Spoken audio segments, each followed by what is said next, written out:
The Arctic Fox by Mary Ellis. Chapter 1. Dad. I used to feel wasn't much being fun, dear child of an explorer. I was always the one left behind. I could only travel in my dreams and imagination. My friends all thought I was terribly lucky to have a dad like mine.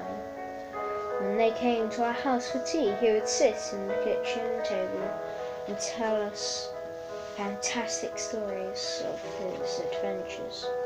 Once he even produced the fossil of a dinosaur egg from out of his pocket.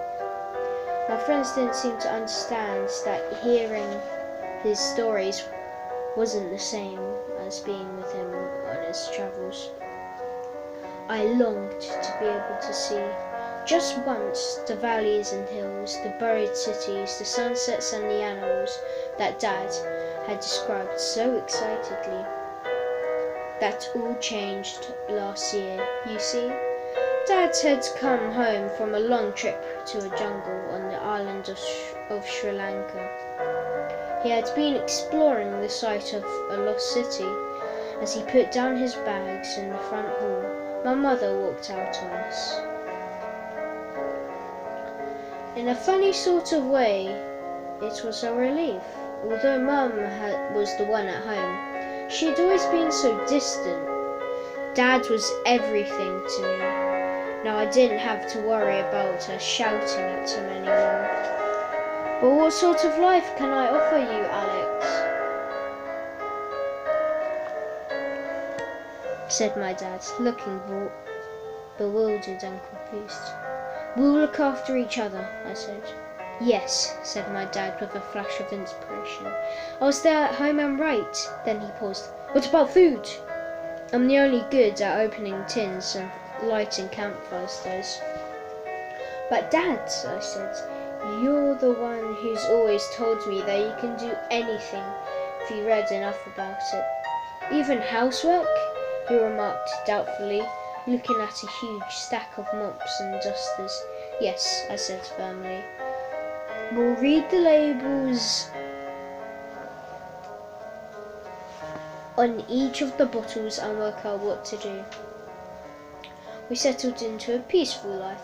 Dad's funny shaped tools, microscopes and diagrams, which had always been confined in his study, crept out into every room.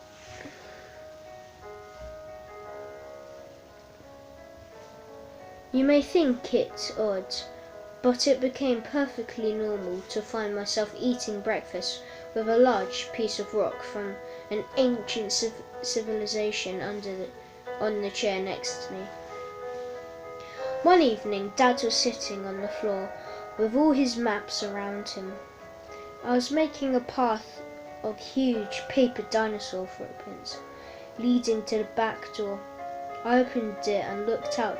Good heavens, is it a brontosaurus? Laughed my dad. There wasn't a brontosaurus, but it was snowing again.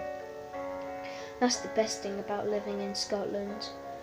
Large fluffy flakes that caught in the light from the door were tumbling through the sky. Already the garden had been transformed into a land of strange white stripes.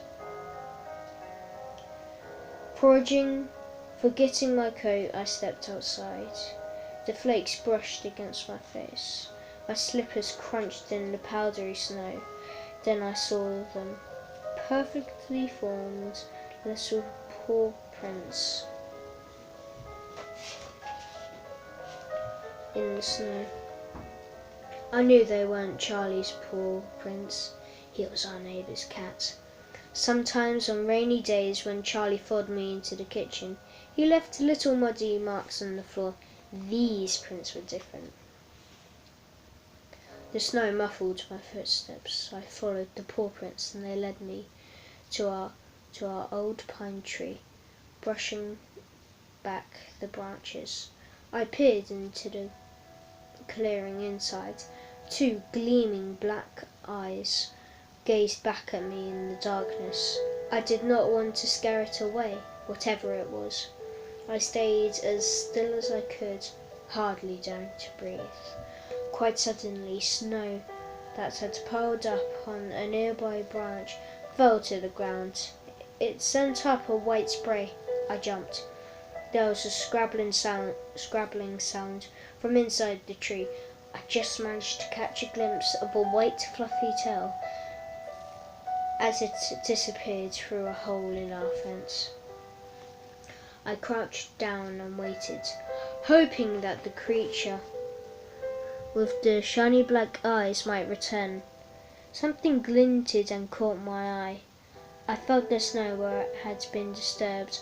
Under the hole in the fence, my fingers touched something hard and sharp. I looked closer. It was a tooth.